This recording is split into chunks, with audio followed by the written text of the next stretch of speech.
Hello, everyone. Thank you very much for watching. Today is Friday, January 27th, and today's topic is what are your memories? Not long term memories, just memories in general. What are the things that are popping into your head on a daily basis? Not things that you're trying to think about, like, when you're trying to think of great trips and great occasions in your life, the birth of your children, when you get married, birthdays.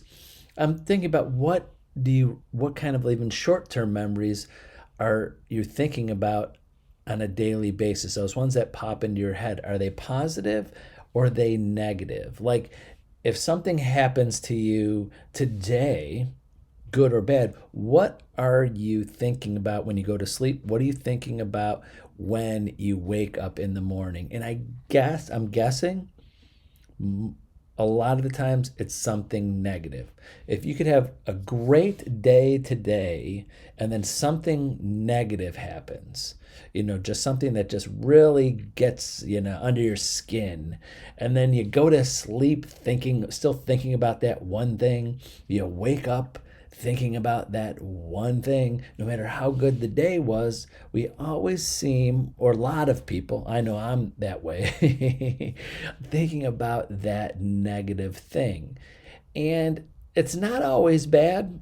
That's one of the points that I wanted to make today. It's not always bad because I know myself, I'm evaluating, I'm thinking about it, thinking about how I can fix that, how I could avoid that again, how I could recommunicate if that's something with another person. How can I fix the situation so I don't not avoid that negative thing, but how to not get in make it a better situation the next time.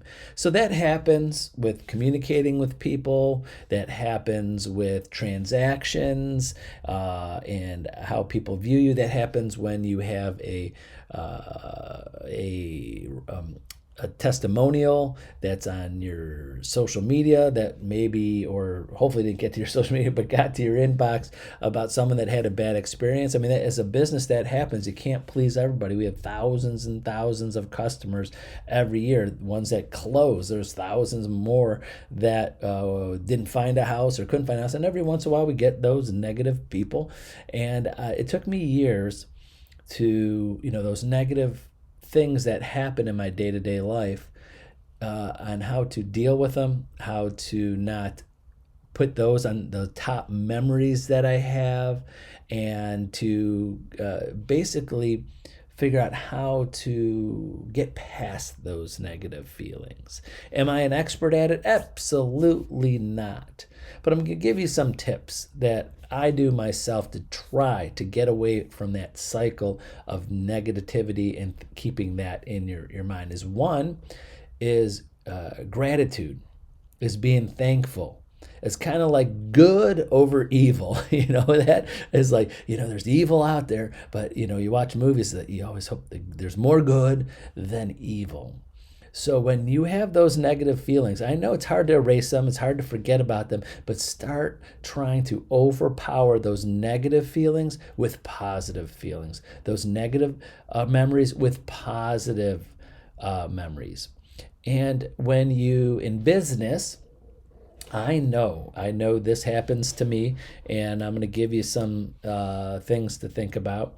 Is that sometimes you're not going to please everybody. Everybody's not going to be your their cup of tea, so to say, and we focus sometimes on those people. So try to anchor yourself, anchor your thoughts, anchor your memories to all the positive things that happen to you, and try not to just memorize them. You might want to put that in your journal, make notes so you could to reflect on, kind of like a picture. What do we do when we have memories? We take pictures. We take pictures of good things that happen to our life. I'm hoping no one has a on their camera roll in their phone, or a book at home of pictures, scrapbook of negative things that happen to you. Hopefully that's not, you don't have that. But for some reason, I think we put those pictures of positive things because we want to continue to remind ourselves. The negative things usually stick in there like glue. So you got to overpower those negative memories with positive memories. And if it's something that's happening that obviously you're not taking a picture of, but you can. Some agents take pictures of their buyers or sellers when they're happy customers. They post it on their Facebook or on social media. That's great. Maybe make a a book of that, scrapbook of that, or a photo album on your phone of all of those good things, all those happy customers, all of those happy experience, or write a journal down, write how you felt when you talked to those buyers, and how they were thankful for you. Have your testimonials up somewhere where you can see them to remind yourself and to try to overpower those negative memories when one happens in business. I could go all over different aspects of your life, but let's start with business, because I know any agent that's successful is going to have someone that they don't connect with. They're going to have a situation that 99 times out of 100 is out of their control, but because you're part of the transaction, they take it out on you.